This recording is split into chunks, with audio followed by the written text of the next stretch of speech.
Wrestlers, though, probably shouldn't have, and I think they realized it was a bad idea too. Of course, Big Show's best known for his size, but throughout his career, Big Show has always had some kind of facial hair. However, in 2017, the Giant tried a different look. After SummerSlam, Big Show came out on Raw and was completely shaven.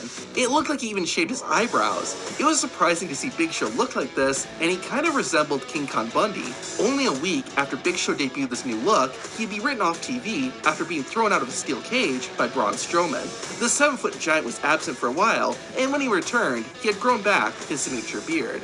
When you picture Rusev, you probably think of either him with a goatee or a full-on bearded mustache. However, for a short while in 2016, the Bulgarian Brute tried a different look. He grew out his beard, but got rid of his mustache. This made Rusev kind of look like Abraham Lincoln, which is ironic considering Rusev was against everything American. Maybe if he kept the look around for longer, it would have worked, but it just looks odd seeing Rusev look like this. Rusev must have thought the same thing, as he got rid of it about a month later.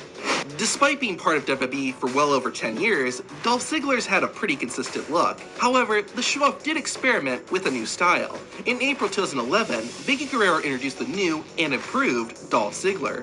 Dolph had shortened his hair and dyed it dark brown. It was nice to see that WWE was trying to push Ziggler as an up-and-coming star, but this look just didn't work. It made Dolph look generic, and I think they realized this. Only about a month after debuting his new appearance, Ziggler would dye his hair blonde again and grew it out. With as long of a career as he's had, it's not surprising that Hulk Hogan has tried some new looks. During his early years in WCW in the mid-90s, the Hulkster is feuding with the group known as the Dungeon of Doom. During their rivalry, the group ambushed Hulk Hogan and did the evilest thing they could, shave off Hulk's mustache. That was crazy, but what was even crazier is what we saw next week. Hulk Hogan came out and was clean shaven. It's so weird seeing Hulk Hogan without his trademark facial hair. Thankfully, it didn't last long, and a few weeks later, Hulk Hogan went back to his signature look. A few years later, though, Hogan tried something different again. While in the NWO, Hollywood Hogan came out, but without his mustache and just dyed black stubble. I think this is the definition of a cursed image, and I think the Hulkster agreed. A few weeks later, his mustache grew back, and he decided to keep it for good this time.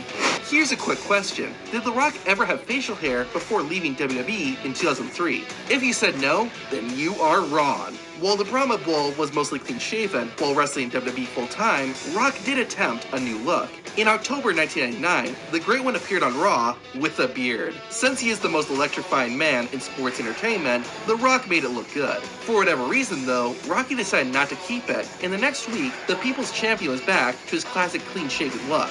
It wouldn't be till WrestleMania 20 in 2004 that we'd see The Rock in the ring with facial hair.